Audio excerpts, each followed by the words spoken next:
Assalamualaikum warahmatullahi wabarakatuh. Di sini kami akan mempresentasikan hasil diskusi kami mata kuliah pemahaman tentang peserta didik dan pembelajarannya, dosen pengampu Dr. Haji Karim MSI.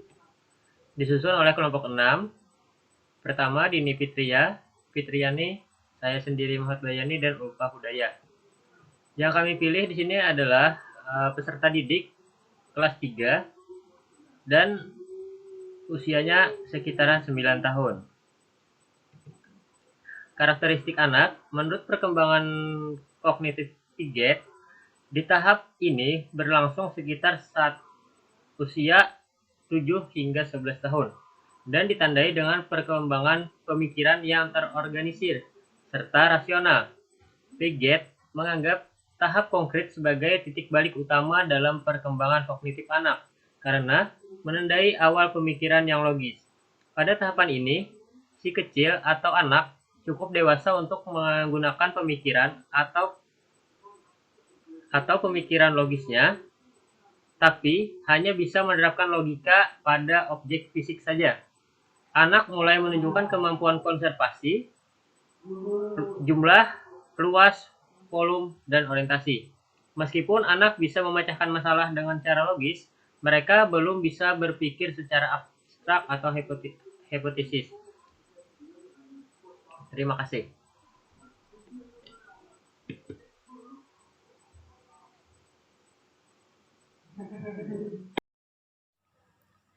Selanjutnya, ada karakteristik anak dari perkembangan sosial emosional Bronfenbrenner. Nah, yang mana teori ekologi dikembangkan oleh Uri Bronfenbrenner pada tahun 1917 yang fokus utamanya adalah pada konteks sosial di mana anak tinggal dan orang-orang yang mempengaruhi perkembangan anak. Nah, teori ekologi Bronfenbrenner ini terdiri dari 5 sistem lingkungan yang merentang dari interaksi interpersonal sampai ke pengaruh kultur yang lebih luas. Bronfenbrenner menyebut sistem tersebut sebagai berikut. Yang pertama, ada mikrosistem adalah setting. Yang kedua, mesosistem adalah kaitan antar mikrosistem. Yang ketiga, ekosistem terjadi ketika pengalaman di setting lain, yaitu di mana murid berperan aktif mempengaruhi pengalaman murid dan guru dalam konteks mereka sendiri. Yang keempat, ada makrosistem adalah kultur yang lebih luas. Dan yang terakhir adalah kronosistem adalah kondisi sosiohistoris dari perkembangan anak. Karakter anak, teori perkembangan sosial emosional menurut Erickson, masyarakat memiliki peranan yang sangat penting dalam perkembangan psikologis sosial individu seseorang. Peranan ini dimulai dari pola asuh orang tua hingga aturan atau budaya masyarakat menurut Miller 1982. Berikut ini merupakan tahap perkembangan psikologi sosial seorang individu menurut Dinning Sirum 2012 halaman 34-35. Yang pertama, kepercayaan versus ketidakpercayaan pada usia 0-1 tahun. Pada tahap ini, harus belajar menumbuhkan kepercayaan kepada orang lain. Contohnya, seperti anak percaya kepada ibunya. Jika anak tidak berhasil dalam tahap ini, maka ia akan menjadi anak yang mudah takut dan rewel. Yang kedua, otonomi, malu-malu dan ragu-ragu pada usia 1-3 tahun. Pada tahap ini, anak mulai belajar kemandirian atau otonomi, seperti makan dan minum sendiri. Jika anak tidak berhasil pada tahap ini, karena selalu ditegur dengan kasar ketika proses belajar, maka anak akan menjadi pribadi yang pemalu dan selalu ragu-ragu dalam melakukan sesuatu.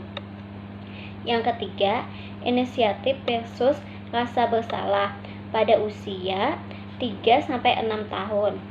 Pada tahap ini, anak mulai memiliki gagasan atau inisiatif berupa ide-ide sederhana. Jika mengalami kegagalan pada tahap ini, maka ia akan terus merasa bersalah dan ketidakmampuan menampilkan dirinya sendiri.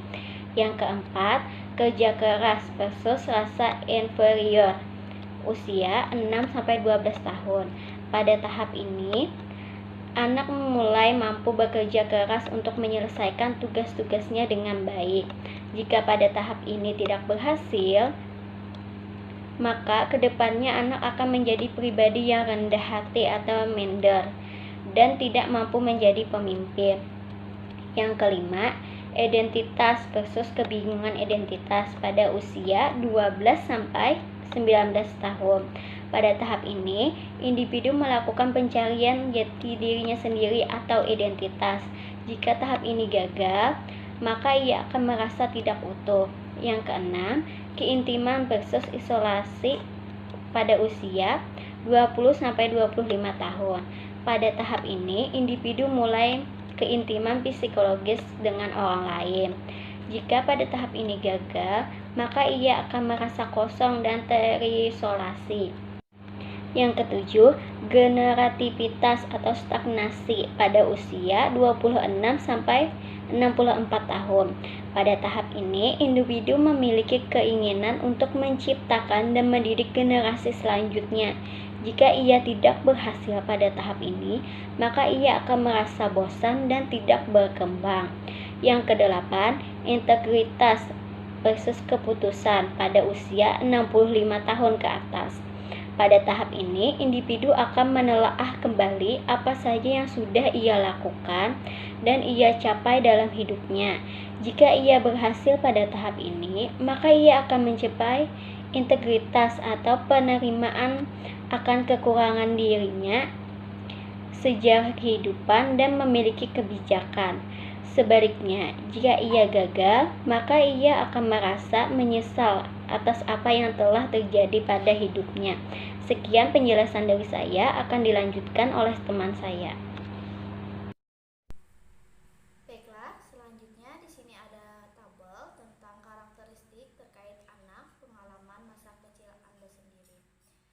Dari diskusi kelompok kami, ketika kami berusia 9 tahun, terdapat berbagai macam persamaan.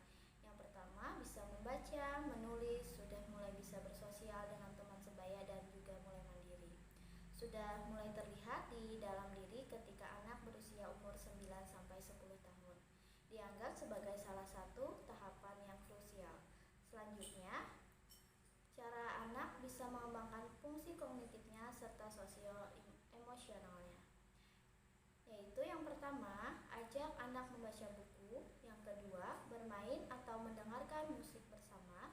Terus yang ketiga, ajak bermain berbagai permainan. Dan yang keempat, membuat karya seni dan kerajinan. Terus yang terakhir yaitu yang kelima, minta anak menyebutkan warna dan bentuknya. Selanjutnya, yang penyesuaian seperti apa yang Anda butuhkan agar anak bisa berinteraksi secara efektif bersama Anda. Menurut kami, ketiga teori itu digunakan untuk anak agar bisa diperlukan fungsi kognitifnya. Karena di antara tiga teori itu saling berkaitan antara satu dengan yang lainnya. Sekian presentasi dari kelompok